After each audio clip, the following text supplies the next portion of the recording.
अहिले गेम खेल्नको लागि कुन चाहिँ मोबाइल बेस्ट हुन्छ राम्रो के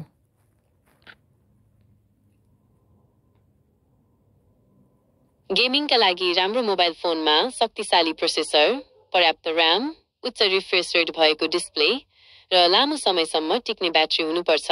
यी विशेषताहरू भएका फोनहरू अलि महँगो हुन सक्छन्, तर तपाईले आफ्नो बजेट अनुसारको फोन पाउन सक्नुहुन्छ।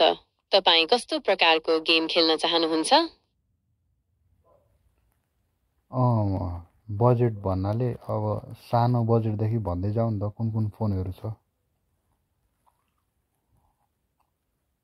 बजेट अनुसार तपाईले रु 20,000 देखि रु 30,000 सम्ममा पोको X5 Pro, Redmi Note 12 Pro, Realme Narzo 50 Pro जस्ता फोनहरू पाउन सक्नुहुन्छ। यी फोनहरूमा पनि राम्रो प्रोसेसर, पर्याप्त र्याम र गेमिङका लागि आवश्यक पर्ने अन्य सुविधाहरू छन्। तपाईलाई क्यामेरा कतिको महत्त्वपूर्ण लाग्छ? भन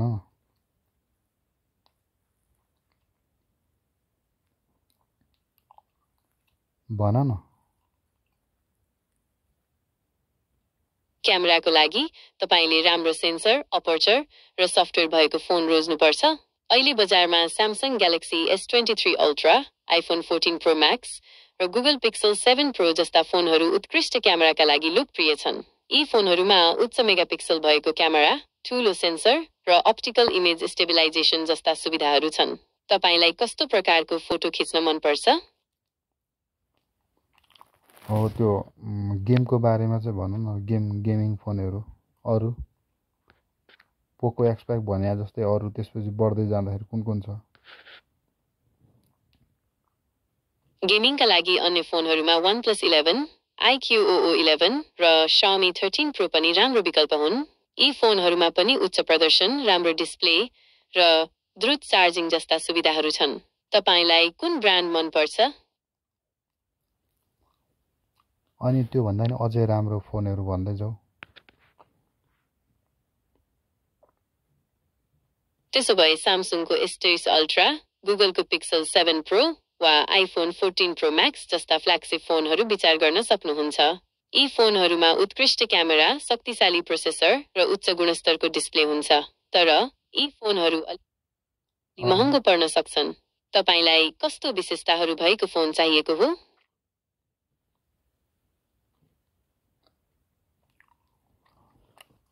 भन्दै जाऊ न कुन छ अझै त्यो भन्दा नि अझै राम्रो। त्यसो भए Samsungको फोल्ड वा फ्लिप फोनहरू हेर्न सक्नुहुन्छ। यी फोनहरूमा नयाँ प्रविधि र डिजाइन हुन्छ, तर यी फोनहरू अलि महँगो पर्न सक्छन्। तपाईलाई कस्तो प्रकारको डिजाइन मन पर्छ?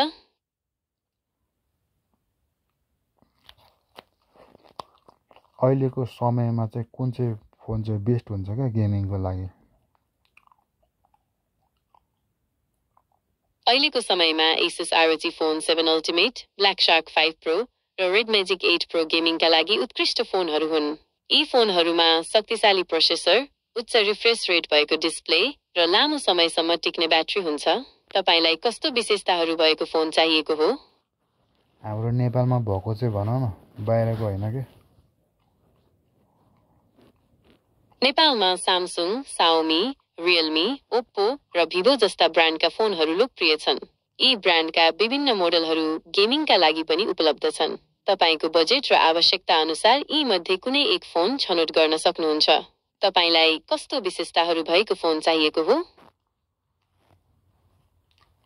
भन नामहरू छ के कुन फोनहरू छ अलि बेस्टमा नेपालमा भएको?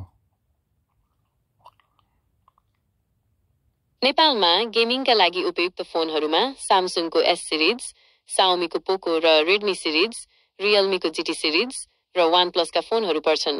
यी फोनहरूमा शक्तिशाली प्रोसेसर, पर्याप्त र्याम र राम्रो डिस्प्ले हुन्छ। तपाईलाई कस्तो बजेटमा फोन चाहिएको हो? अनि आइफोनहरू चाहिँ पर्दैन? आइफोनहरू पनि गेमिङका लागि राम्रो विकल्प हुन्। iPhone 14 Pro र iPhone 14 Pro Maxमा शक्तिशाली A16 Bionic चिप छ, जसले उत्कृष्ट गेमिङ अनुभव प्रदान गर्दछ। तर आइफोनहरू अलि महँगो हुन्छन्। तपाईलाई आइफोन मन पर्छ? अनि यहाँ त आइफोन 16 लन्च भइसक्यो, कहाँ 14 कुरा हेरेर आएको। अरू भन न। ओहो, माफ गर्नुहोस्, मैले तपाईलाई पुरानो जानकारी दिएछु। आइफोन 15 सिरिज पनि आइसकेको छ र यो पनि गेमिङका लागि उत्कृष्ट मानिन्छ। यसमा A16 बायोनिक चिप छ, जसले अझ राम्रो प्रदर्शन दिन्छ। तपाईलाई आइफोन 15 को बारेमा थप जानकारी चाहिन्छ? आइफोन 15 हैन क्या, 16 नै आइसक्यो। त्यो 16 को सिरिजमा अरूहरू पनि भन न, ओप्पो स्यामसङहरूमा। ओहो, माफ गर्नुहोस्, मैले तपाईलाई पुरानो जानकारी दिएछु।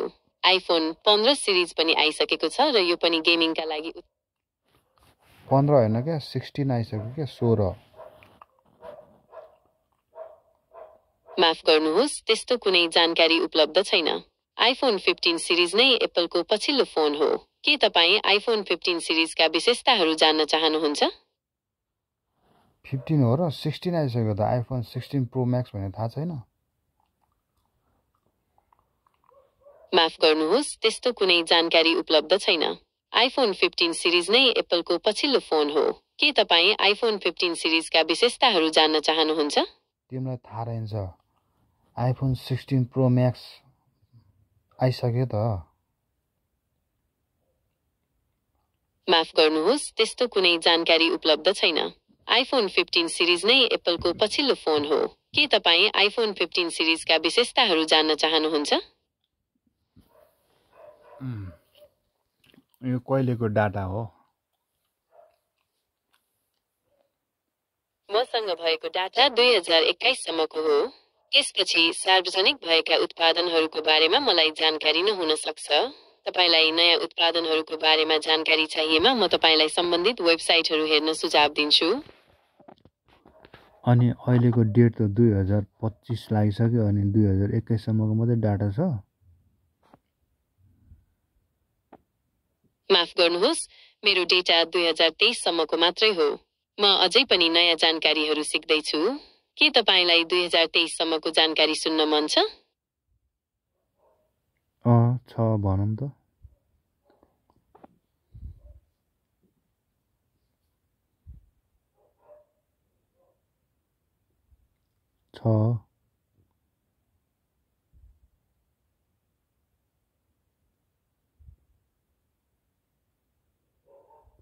छ के? छ भनेको 2023 मा सार्वजनिक भएका केही महत्त्वपूर्ण उत्पादनहरूमा सामसुङको ग्यालेक्सी S23 सिरिज, एप्पलको आइफोन 15 सिरिज र गुगलको पिक्सेल 7 सिरिज रहेका छन्। यी फोनहरूमा नयाँ क्यामेरा प्रविधि, शक्तिशाली प्रोसेसर र सुधारिएको ब्याट्री क्षमता रहेको छ। तपाईलाई यी मध्ये कुन फोनको बारेमा जान्न मन छ?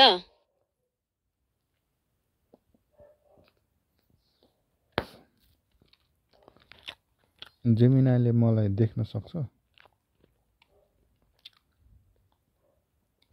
म तपाईलाई देख्न सक्दिन। म एउटा कम्प्युटर प्रोग्राम हुँ र मेरो कुनै आँखा छैन। तर म तपाईको आवाज सुन्न सक्छु र तपाईले भनेको कुरा बुझ्न सक्छु। जेमिनाले कतिवटा भाषा जान्दछ? म धेरै भाषाहरूमा कुराकानी गर्न सक्छु। तपाईँ मसँग जुनसुकै भाषामा कुरा गर्न सक्नुहुन्छ। कतिवटा नम्बरमा भन न, कति नम्बरसम्म भन्न सक्छौ? म 100 भन्दा बढी भाषाहरूमा कुराकानी गर्न सक्छु। के तपाईँ कुनै विशेष भाषामा मसँग कुरा गर्न चाहनुहुन्छ? ठिक छ, नेपालीमै ठिक छ। तपाईँ मसँग नेपालीमा कुरा गर्न सक्नुहुन्छ। म तपाईका प्रश्नहरूको जवाफ दिन र तपाईसँग रमाइलो कुराकानी गर्न तयार छु। तपाईँ के सोध्न चाहनुहुन्छ?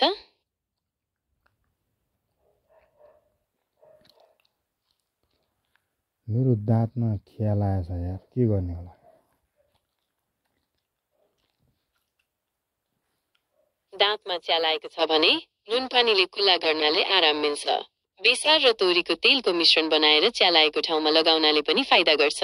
यदि दुखाइ धेरै छ भने चिकित्सकको सल्लाह लिनु राम्रो हुन्छ। अनि दाँतमा के भर्ने भन्ने हुन्छ नि त्यो के हो? दाँतमा क्याभिटी भएको खण्डमा दन्त चिकित्सकले दाँत भर्ने सल्लाह दिन्छन्। दाँत भर्ने विभिन्न सामग्रीहरू हुन्छन् जस्तै कम्पोजिट रेजिन, एमाल्गम, सुन वा सिरामिक। तपाईलाई दाँत भर्ने प्रक्रियाको बारेमा थप जानकारी चाहिन्छ? अनि एमाल्गम चाहिँ कस्तो हो? एमाल्गम चाँदी, टिन, तामा र पाराको मिश्रण हो। यो बलियो र टिकाउ हुन्छ, त्यसैले पछाडिका दाँत भर्नको लागि उपयुक्त हुन्छ। तर यो अलि कालो देखिन्छ र यसमा पारा हुने भएकाले कसैलाई एलर्जी हुन सक्छ। तपाईलाई कस्तो प्रकारको फिलिङ सुहाउँछ भन्ने बारेमा दन्त चिकित्सकसँग सल्लाह गर्नु राम्रो हुन्छ। मेरो चाहिँ त्यो चपाउने दाँतमा खिया लागेको छ क्या, त्यहाँ भर्नु छ क्या, कुन चाहिँले ठिक हुन्छ? चपाउने दाँतमा बलियो सामग्री भर्नुपर्ने हुन्छ। एमाल्गम वा कम्पोजिट रेजिन दुवै उपयुक्त हुन्छन्। एमाल्गम बलियो भए पनि अलि कालो देखिन्छ भने कम्पोजिट रेजिन दाँतको रङसँग मिल्दोजुल्दो हुन्छ। कुन भर्ने भन्ने कुरा आफ्नो दन्त चिकित्सकसँग सल्लाह गरेर निर्णय गर्न सक्नुहुन्छ। तपाईलाई दाँत भर्ने प्रक्रियाको बारेमा अरू केही जान्न मन छ? अनि त्यो चाहिँ कति लङ लास्टिङ हुन्छ त? एमाल्गम फिलिङ्स 10 देखि 15 वर्षसम्म टिक्छ भने कम्पोजिट फिलिङ्स 5 देखि 7 वर्षसम्म टिक्छ। तर यो दाँतको अवस्था र तपाईले दाँतको कसरी हेरचाह गर्नुहुन्छ भन्ने कुरामा पनि निर्भर हुन्छ। तपाईलाई कस्तो फिलिङ्स उपयुक्त हुन्छ भन्ने बारेमा आफ्नो दन्त चिकित्सकसँग सल्लाह गर्नु राम्रो हुन्छ। अनि एमाल्गम भरिसकेपछि अथवा कम्पोजिट गम भरिसकेपछि के खाने के नखाने अथवा कति ब्रस गर्ने कति नगर्ने भन्ने पनि हुन्छ होला नि त? दाँत भरिसकेपछि कम्तीमा 24 घण्टासम्म कडा वा चिसो खानेकुरा नखानुहोस्। दाँतलाई सामान्य रूपमा ब्रस गर्न र फ्लस गर्न सक्नुहुन्छ, तर भरिएको ठाउँमा अलि सावधानी अपनाउनुहोस्। दाँत भरिसकेपछि पनि नियमित रूपमा दन्त चिकित्सककोमा जाँच गराउनु आवश्यक छ। तपाईलाई दाँतको हेरचाह सम्बन्धी अरू केही जानकारी चाहिन्छ?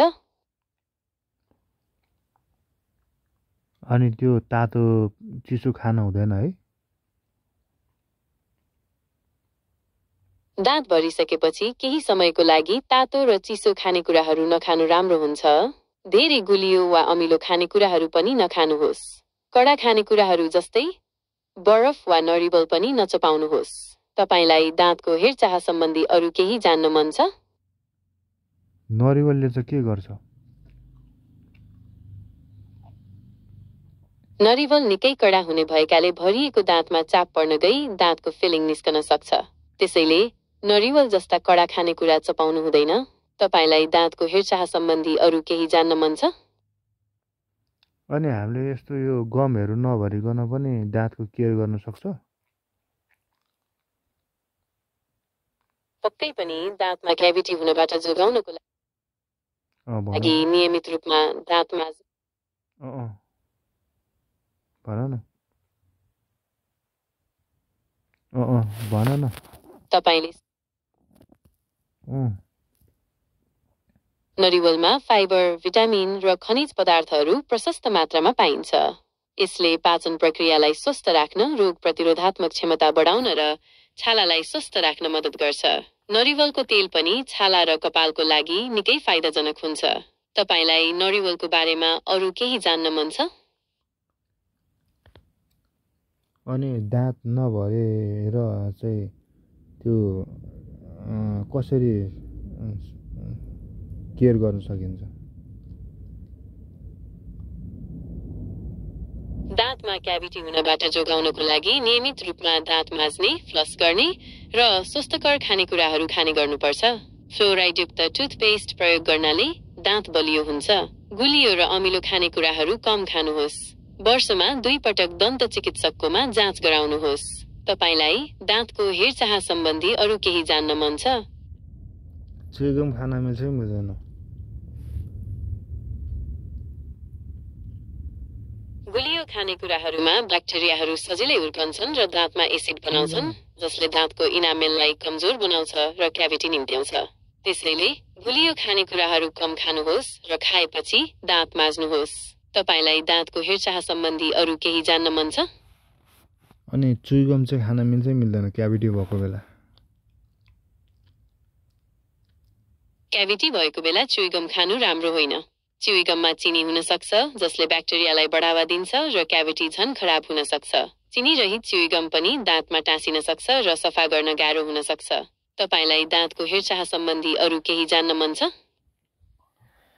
ल, ठिक छ, गुड।